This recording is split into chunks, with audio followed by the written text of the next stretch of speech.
Okay, so this is part 2 of the worksheet that we were looking at from part 1, looking at fractions and also looking at the medical procedures. Should I accept or should I refuse fractions or the different types of medical treatments? We mentioned in the first post that this particular document, as we can see, if you can please start to look at it for what it is extremely dangerous for you as a person if you start to actually take in exactly what they're trying to say within the loaded language, because it is trying to get you to be as strict as you possibly can, even to the point of refusing treatments such as dialysis, dropping hints in there that, is this really? Can your conscience take this? Dialysis? Can it take a heart-lung machine? Can it? You know, this is contravening God's law in Deuteronomy, Leviticus 17. Please, you have to wake up. It's nothing to do with fractions. They even state in this document that there is nothing specific within the Bible talking about blood fractions. Absolutely right. There is also nothing specific within the Bible about blood transfusions. There really isn't. Using them to transfuse into the vein, red blood cells, oxygen to feed your organs when you're in a serious medical condition. There's nothing in the Bible talking about that whatsoever. What you've been told is a dogma which relates to animal blood, things sacrificed to idols, and animals for food. Once they have died, the blood goes into the ground because it belongs to the Creator. Those were the Mosaic laws, and they've been done away with. But please, we've talked about that a little bit in a previous video. This one we now need to look a little bit further, and I'm asking you to seriously consider this quote now from Raymond Franz in Search of Christian Freedom. I recommend strongly that any brother or sister that's thinking about the blood issue, or any other issues for that matter, to get hold of this book. You can order it online. I would strongly recommend it. In Search of Christian Freedom by Raymond Franz. It's also Crisis of Conscience was his first book. He was a member of the governing body, and when he writes, there is no vitriol in his language at all. He is extremely reasonable in what he is saying. And I'd like to just quote something here regarding fractions, and then we'll come very quickly back onto this particular very dangerous loaded document. Page 288, and I quote, "The new position since 2000 is arbitrary and out of harmony with the facts. For one, it is claimed that the Bible forbids taking in the primary components, but that fractions of them are tolerable since the Bible does not give details." That's taken from the Watchtower, June 15, 2000, page 30. June 15, 2004, page 30. "But since the Bible does not speak of primary components any more than it speaks about fractions, this argument is false. In fact, it would be more logical to tolerate even the so-called primary components and draw the line between them and whole blood. For another, one reason constantly used when forbidding medical use of blood is the claim that the only one use of blood was tolerable, that of using it for atonement on the altar. The blood, it is claimed, belongs to God. But that is conveniently forgotten when the use of blood fractions is pronounced tolerable. But it would hardly do to accept for any secular use what exclusively belongs to God, because that would be the same as using stolen property. A stolen car is a stolen car, and it would not make the theft more tolerable if the car is separated into primary components, say the motor, coach and the transmission, then separated further into fractions such as the carburetor, pistons, hood, doors and drive shaft. Only if the car is not stolen would one have the right to take it apart and use or sell it as small parts. And if the car is not stolen, all parts, both big and small, can properly be separated and used at will. So, if blood fractions can be tolerated, certainly the major components and even whole blood can. End of quote on that part. Now page 289, last paragraph. Quote, but there is more. The Watchtower June 15, 2000 and June 15, 2004 claims that blood fractions, like immunoglobulins, move from a pregnant woman's blood to the separate system of her fetus, and that some Christians may conclude that since blood fractions can pass to another person in this natural setting, they could accept a blood fraction derived from blood plasma or cells.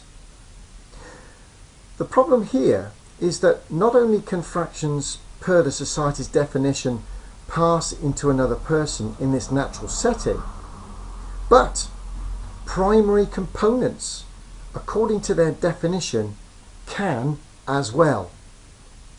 Thus, modern blood banking and transfusion practices by Denise M. Harmering, quoted above, makes it very clear on this subject. It's blood. Now, going back to this document, I must stress again that you're being asked through fractions. If an orange is peeled off, what's left is an orange. If you segment it down, it's still an orange. It's not something else. Nobody would classify it as anything else but part of an orange.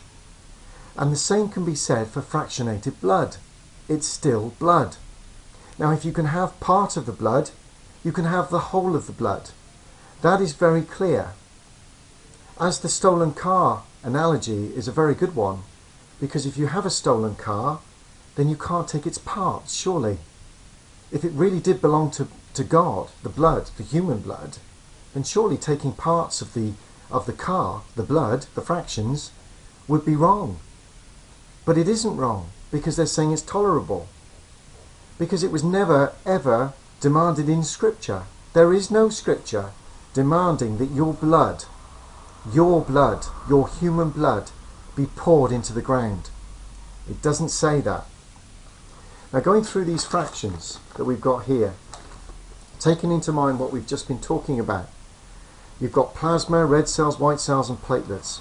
Should I refuse them, or should I, can I take them? Accept albumins or not? I mean, it's talking about albumin here, up to 4% of plasma. Well, that's debatable. That is really debatable. Some of the percentages that you're using here are very loaded, and they are quite misguided in the way that they're actually printing this stuff. To give you an idea of what we're talking about, immunoglobulins, up to 3% of plasma, they're protein fractions, and I quote, that may be used in some injections that fight viruses and diseases, such as diphtheria, tetanus, viral hepatitis and rabies. They also may guard against some medical conditions that threaten the life of a developing baby. We'll come on to that, and RH incompatibility at some other stage. What are we getting at here? In simple layman's terms, you walk on a rusty nail and the nail goes through your foot. You go to hospital, you have the nail removed. You then have to have it cleaned. And it's more than likely that the hospital will make sure that you have what's known as a tetanus jab. Now, a tetanus jab has fractions in it. Now, what they're saying here is, should I accept it or should I reject it? What do you think, brothers and sisters? And if you can accept a tetanus jab, why would you die of a tetanus jab for not having a tetanus jab? You wouldn't, would you? Not if you're sensible. But then we go on to other things like dialysis. If you're a haemophiliac, why on earth would you not take dialysis? Of course you would. Clotting factor. You're on the clotting factors, 2,500 units of blood to make clotting factor rate, and then you can accept that and you're standing in the congregation is fine, but if you want to donate it, you can't. and yet 2,500 units make up one treatment for a haemophiliac within clotting factor VIII. Now, what am I trying to say by that? You can have it, but you can't give it away. We've talked about this before. Now, some of the treatments involved in this, it's saying about dialysis. We're looking at epidural blood patches, plasmapheresis, hemodilution, cell salvage. All of these things, believe me, are acceptable because there is no Christian commandment telling you you can't have any of this. And yet it's so loaded with language that it fills you with doubt. It fills you with a conspiracy inside your own head. Well, maybe they're right. Does my Christian conscience allow me? Of course it should do. And I'll be forceful on this subject because this stuff is killing people and there's nothing in the scriptures telling you you can't. Lastly, throughout this whole so-called document on blood, talks of nothing about real hemorrhaging, the accidents that happen, a car accident, internal bleeding, external bleeding, that golden hour, or maybe 3 or 4 hours where you are bleeding to death and you need a blood transfusion to keep your organs alive. You need those red blood cells, the oxygen to feed round and keep your organs alive. Why would you refuse that treatment? Based on the fact that you're having blood in all its facets anyway. All of these fractions add up to 100% of whole blood in all their different fractions. So why would you die for a cause when others are actually just taking the blood anyway? It is not Christian. It has nothing to do with the Mosaic law. It is dogma, pure and simple. And on this point about hemorrhaging, why isn't it mentioned in here? When the hospital liaison committee turn up at your bedside and they start quoting this tripe, what are you going to do? Oh, it's best if you die? But you can have blood. You can have the orange without the peel. Is that worth dying for? Please, brothers and sisters, I'm putting this out there, and you really do need to start thinking. This document got me out of this religion. It didn't stumble me out, it made me think. And I had to think long and hard. It took me 18 months to wake up to exactly what was going on in this document. And I realised that I belonged to a religion that was showing me things that weren't based on scripture, based on dogma, based on something that was indirectly to do with blood, animal blood. From an animal that dies, pours its blood into the ground, you eat the animal. But this is donated blood. The donator is alive. Jesus Christ wants you to stay alive. So, you're dying for nothing. You really are. Can't stress it enough. So the next time that hospital liaison committee come knocking at your door in the hospital ward, when you're desperate with your child there on a bed, or your husband or your wife, you need to stand firm. Pray about it and know full well there is nothing in scripture to lead you to your death on this. Absolutely nothing. There really isn't. Do your research. I'm encouraging you, please get out there and have a good look at this. And the next time it comes up in your Kingdom Hall and some brother stands up there on a platform, think about it and be more critical. Take it home and really dissect it. And when you do, the curtains will come open like this and you will start to see this tripe for what it is.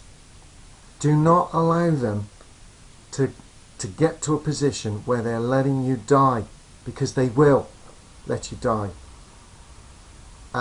Don't do it. Do not put your life at risk, and certainly do not put your children's lives at risk for a dogma. It is that serious. Please, this document and documents like it should be banned. Plain and simple. The next one I'm going to do is from another quote from Raymond Franz, and it's looking quite simply at an individual that died in an intelligent way through dogma. Thanks for now.